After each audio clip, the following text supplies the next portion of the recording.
ഓം ഭൂതനാഥ സദാനന്ദ സർവഭൂതദയാപര രക്ഷ രക്ഷ മഹാഭാഗോ ശാസ്തേസ്തുഭ്യം നമോ നമാം. ജ്യോതിഷ പന്തിയിലേക്ക് എല്ലാ പ്രേക്ഷകർക്കും സ്വാഗതം. ഇന്ന് വിചിന്തനം ചെയ്യുന്നത് 2025 പുതുവർഷം വന്നു ചേർന്നിരിക്കുന്നു. അപ്പോൾ ചതയം നക്ഷത്രക്കാർക്ക് 2025 വന്നു ചേരാവുന്ന ഭാഗ്യാവസ്ഥകളെ കുറിച്ചാണ് വിചിന്തനം ചെയ്യുന്നത്. പൊതുവെ ദൈവാധീനമൊക്കെ വർദ്ധിച്ചിരിക്കുന്നു. പല വിധത്തിലുമുള്ള ശനി ദോഷങ്ങളൊക്കെ അനുഭവിച്ചു കൊണ്ടിരുന്നവർക്ക് അതെല്ലാം മാറി സന്തോഷത്തോടു കൂടി ജീവിക്കുവാൻ പറ്റുന്ന ഒരു വർഷമാണ് ഈ ചതയം നക്ഷത്രക്കാർക്ക് 2025. പൊതുവെ സന്തോഷകരമായി 2024 എല്ലാവർക്കും അറിയാമല്ലോ. വളരെ അധികം ദുഃഖങ്ങളും ദുരിതങ്ങളും നാശങ്ങളും ക്ലേശങ്ങളും വ്യയങ്ങളും അധിക പണച്ചെലവുകളും രോഗാവസ്ഥകളും മാനാപമാനങ്ങളും ഒക്കെ വന്ന് വളരെ മനസ്സ് ദുഃഖിതരായിട്ട് കഴിഞ്ഞ ഒരു നക്ഷത്രക്കാരാണ് ചതയ നക്ഷത്രക്കാർ. അവർക്ക് അതിൽ നിന്നെല്ലാം മോചനം നേടാൻ ഒരു ദൈവാധീനമുള്ള ഒരു വർഷമാണ് 2025. പൊതുവെ ആരോഗ്യം മെച്ചപ്പെടുകയും അതുപോലെ തന്നെ ശ്രേയസ്സും യശസ്സും വർദ്ധിക്കുകയും സമൂഹത്തിലൊരു സ്ഥാനമാനങ്ങളൊക്കെ കിട്ടുക, തൊഴിൽ രംഗത്ത് നല്ല വിജയങ്ങൾ വന്നു ചേരുന്നതിനും യോഗമുണ്ട്. അതായത് തൊഴിൽ സ്ഥാനത്തേക്ക് പൂർണ്ണമായ ദൃഷ്ടി ഉണ്ടായിരുന്നു ശനിയുടെ, അത് വിട്ടുമാറി ദൃഷ്ടിയും സ്ഥിതിയും ഒക്കെ ഏകദേശം ഒരുപോലെ ബലപ്പെടുന്നതാണ്.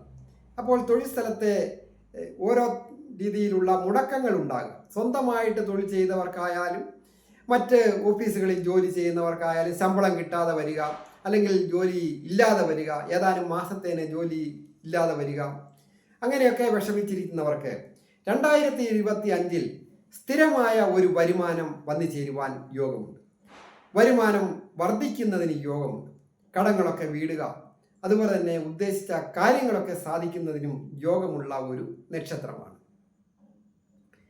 ഗൃഹം പുതുക്കിപ്പണിയുന്നതിനോ അല്ലെങ്കിൽ ഒരു വാഹനം വന്നു ചേരുന്നതിനുമൊക്കെ യോഗമുണ്ട്. വാഹനകാരകനായ ശുക്രൻ്റെയും വാഹനഭാവത്തിൻ്റെ അധിപൻ്റെയും ഒക്കെ ഇഷ്ടഭാവ സ്ഥിതിയും മറ്റ് ഗ്രഹങ്ങളുടെ സ്ഥിതിയൊക്കെ അനുസരിച്ച് അങ്ങനെയാണ് കാണുന്നത്.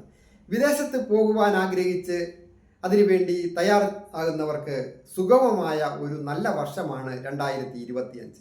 അത് വിദ്യാഭ്യാസ കാര്യത്തിനായാലും മറ്റ് ജോലിക്കാര്യത്തിനായാലും ഒരുപോലെയാണ്. ഏജ് ഓവറായിട്ട് നിൽക്കുന്ന യുവതി യുവാക്കൾക്ക്, ഒരു തരത്തിലും വിവാഹം നടക്കാത്തവർക്ക് പോലും ഈ 2025 ചതയ നക്ഷത്രക്കാർക്ക് വിവാഹം നടക്കുവാനായിട്ട് യോഗമുണ്ട്. അതുപോലെ സ്വന്തമായിട്ട് ബിസിനസ്സുകൾ ചെയ്ത് ബിസിനസ് മുടങ്ങിക്കിടന്നവർക്ക് വീണ്ടും ഒന്നുകൂടെ വിചിന്തനം ചെയ്ത് ബിസിനസ് പുനരാരംഭിക്കുന്നതിനും അത് പ്രവർത്തനത്തിൽ വിജയം കണ്ടെത്തുന്നതിനും ഒക്കെ സാധിക്കും.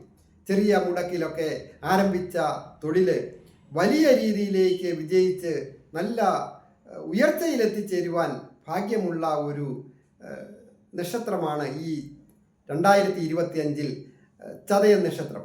അതായത് വളരെ പൂജ്യം ആയിപ്പോയ സാമ്പത്തികമായിട്ടും തൊഴിൽപരമായിട്ടും ആരോഗ്യപരമായിട്ടും ഒന്നും ഒരു രക്ഷയുമില്ലാതെ വിഷമിച്ച് കിടന്നവർക്ക് ഈ 2025 ഐശ്വര്യങ്ങൾ വന്നു ചേരും.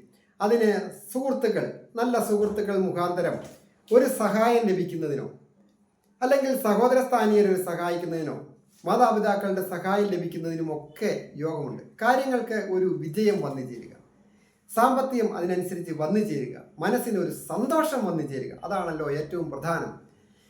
ദമ്പതികളുടെ ആയിട്ടുള്ളവർക്കും ഐശ്വര്യപൂർണമായ കാലം. ഏതെങ്കിലും തരത്തിലൊക്കെ പിണക്കങ്ങളൊക്കെ ഉള്ളവർ അതൊക്കെ പറഞ്ഞു തീർത്ത് സന്തോഷത്തോടു കൂടി കുടുംബത്ത് ജീവിക്കുവാനായിട്ട് യോഗമുണ്ട്. അതുപോലെ തന്നെ പുണ്യ കാര്യങ്ങളിൽ ഏർപ്പെടുക, ക്ഷേത്ര ദർശനം ചെയ്യുക, ദാനധർമാദികൾ ചെയ്യുക, അങ്ങനെയുള്ള പുണ്യ പ്രവർത്തികളൊക്കെ പങ്കാളികളാകുവാനായിട്ട് സാധിക്കും. തൊഴിൽ സ്ഥലത്ത് ഓഫീസുകളിലൊക്കെ ആയാലും ഉയർന്ന ഉദ്യോഗസ്ഥന്മാരുടെ ഒരു അംഗീകാരവും സഹപ്രവർത്തകരുടെ സഹകരണമൊക്കെ നമുക്ക് വന്നു ചേരുവാൻ യോഗമുണ്ട്. മംഗളകാര്യങ്ങളിൽ പങ്കെടുക്കുന്നതിനും അതുപോലെ തന്നെ കർമ്മരംഗത്ത് പുതിയ മാറ്റങ്ങളൊക്കെ വന്നു ചേർന്ന് വിജയിപ്പിക്കുവാനും ഒക്കെ സാധിക്കും. കടം കൊടുത്ത പണം ദീർഘനാളായിട്ട് കിട്ടാതെ കിടന്ന തുക തിരിച്ചു കിട്ടുവാൻ ഒരു യോഗമുള്ള ഒരു വർഷമാണ്. പൊതുവെ ധനപരമായ കാര്യങ്ങൾക്ക് ജാമ്യം നിൽക്കുകയോ അധിക തുക കടം കൊടുക്കുകയോ ഒക്കെ ചെയ്യാതെ വളരെ ശ്രദ്ധിച്ചാൽ വളരെ നല്ലതാണ്. പ്രത്യേകിച്ച് എഗ്രിമെൻ്റ് പേപ്പറുകളിലൊക്കെ ഒപ്പുവയ്ക്കുന്നത് വളരെ ശ്രദ്ധിക്കേണ്ടതാണ്. സമൂഹത്തിലായാലും സ്ഥാനമാനങ്ങൾ കിട്ടും. ദീർഘദൂര യാത്ര ചെയ്യുന്നതിനും വാക്ക് പറഞ്ഞാൽ വാക്ക് പാലിക്കാനൊക്കെ സാധിക്കുന്ന ഒരു വർഷമാണ്. വിദ്യാർത്ഥികൾക്ക് വിജയങ്ങൾ ഒക്കെ വന്നു ചേരുകയും പൊതുവെ ആരോഗ്യം തൃപ്തികരവുമായി. ഏറ്റവും പ്രധാനമായിട്ട് ശ്രദ്ധിക്കേണ്ട കാര്യം, ഈ നക്ഷത്രക്കാർ, ഈ ചതയം നക്ഷത്രം, അവർ ശനി പ്രീതികരമായ കാര്യങ്ങൾ ചെയ്യുകയും നാഗരാജ പ്രീതികരമായിട്ട് ആയില്യ പൂജകളിലൊക്കെ പങ്കെടുക്കുകയോ അല്ലെങ്കിൽ നാഗരാജാവിന് സർപ്പക്കാവിൽ മഞ്ഞപ്പൊടിയൊക്കെ സമർപ്പിച്ച് പ്രാർത്ഥിക്കുക, മഹാക്ഷേത്രങ്ങളൊക്കെ ദർശനം ചെയ്യുക. അപ്പോൾ കൂടുതൽ ശ്രേയസ്സും യശസ്സും വന്നു ചേരുകയും വിജയങ്ങളൊക്കെ വന്നു ചേരുകയും ചെയ്യും. ഞാൻ ഹരികുമാർ, ദേവി ജ്യോതിഷാലയം, കാവുംപടി, മണർകാട്, കോട്ടയം. ഈ ചാനൽ സബ്സ്ക്രൈബ് ചെയ്തിട്ടില്ലാത്തവർ സബ്സ്ക്രൈബ് ചെയ്യുകയും ലൈക്ക് ചെയ്യുകയും ഷെയർ ചെയ്യുകയും ചെയ്ത് എന്നെ പ്രോത്സാഹിപ്പിക്കണം എന്നുകൂടി അഭ്യർത്ഥിക്കുന്നു. അതുപോലെ തന്നെ ജ്യോതിഷ കാര്യങ്ങൾക്ക് നേരിട്ട് വരികയോ ഫോൺ വിളിച്ച് ചോദിക്കുന്നതിനും അവസരമുണ്ടായിരുന്നതാണ്. എല്ലാവർക്കും നന്മ വരുവാനായിട്ട് പ്രാർത്ഥിക്കുന്നു.